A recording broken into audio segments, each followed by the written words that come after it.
Hello, I'm David Elliott, the professor of horn at the University of Kentucky. I'd like to talk with you a bit about the second excerpt in this year's All-State Audition music, which is Etude number 9 from the Kopprasch Studies for Horn. This one is pretty much a one-item sort of thing. It's very connected, fast notes with slurs and tonguing, and the instance of the half step, the whole step situation being under a slur. The tempo that's indicated, core note equal 100, I think is a little bit on the spry side, and my suggestion would be if you can play it that fast smoothly, wonderful, but play it only as fast as you can play it rather accurately.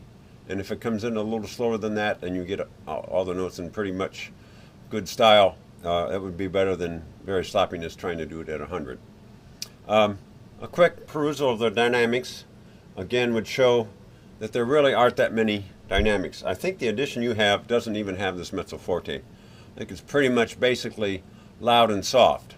So my suggestion there would be that you make your fortes a little bit firmer than just natural playing, and then your pianos can be a little bit less, and you don't have to make the piano really very, very quiet to give a contrast between a piano and a forte. So having said that, you notice that this is pretty much a steady stream of 16th notes. And I have a suggestion of the way to practice streaming 16th notes or 8th notes, and that's to change. First of all, we'll get rid of all the slurs and play everything tongued, and play the notes in a long short pattern, and then repeat it doing short and long. And what that does, you practice quickly going between only every other note. So when you're doing the long and short, you're going quickly between those two notes and then resting between there, going quickly between those two notes and resting. So then when you turn it around, you practice in essence going between the notes that you've been resting on before. So the notes that you practice here would be very quickly between there, rest there, and then quickly between there. And so what I'm going to do, I'm going to show you how that might work just working on this very first measure going into this note. So we're going to do it first all tongued, and then I'll do it with the slurs as marked. Another thing that's very important in this sort of an etude is to avoid having gaps between the beats. So to get rid of that concept, I'm going to change the articulation for another practice session, or another practice period, and that is where we'll slur from the second and third note and from the fourth to the first. Of course, this one you have to just sort of tongue by itself, so that then the slurring pattern would be this way. So I'm going to sit down and play along and show you how these different ways would work. So we're going to do this measure right here and end on that note. So first of all, we'll do it with long and short notes. This is all tongue without the slurs.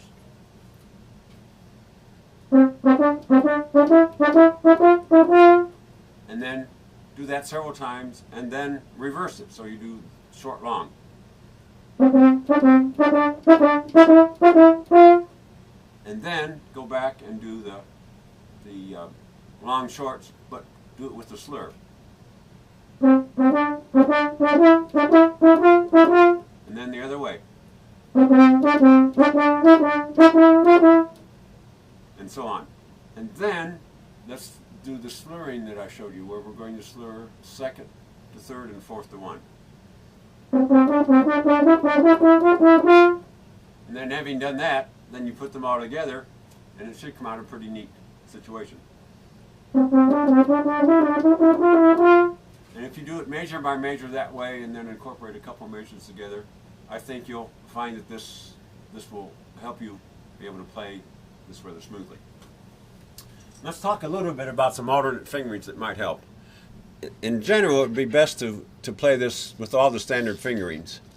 But in case there are some problems that you might have, let me suggest just a couple. And the first would be the situation between the F and the G, which requires a lip slur. And some of us are not as facile as others, and very often when I have this situation, I'll use a fingering of F first valve on the B horn to open on the B horn, and I think that helps some. You could also do it the reverse, where you play open to open, but I would suggest that the open one is the better fingering, especially in terms of intonation. Another problem that can occur is this business of a cross fingering, and if you look at this beat right here, you have a D to a C sharp, which means you have to play 1 and 2 to 2 and 3 and back to 1 and 2, and that's a little bit awkward. Well, the truth of the matter is that the length 1 and 2 in the B horn is exactly the same length as 3, so you can get the same pitch by playing this D3 and then going to the C sharp 2 and 3, which means you don't have to cross finger at all. You just add the second valve to get the C sharp. So that might help those situations. There's also that happens down here, and you could possibly do it there. The other fingering that I would want to mention is this G to the A. Now, I know a lot of us play the high A's open for a better pitch than 1 and 2, but in this situation you might very well consider doing the A 1 and 2 so you can get a fingering that would work. So I wish you well in this piece, and remember, play it only as fast as you can play it well and comfortably, and if you can get it to 100, that would be well and good, but I think the judges would appreciate a real good performance, a clean performance, even if it's at a slower tempo. I know in the times I've judged, I've never had a metronome in front of me checking to be sure that it was exactly as requested. So I wish you well on the audition, and especially on this etude.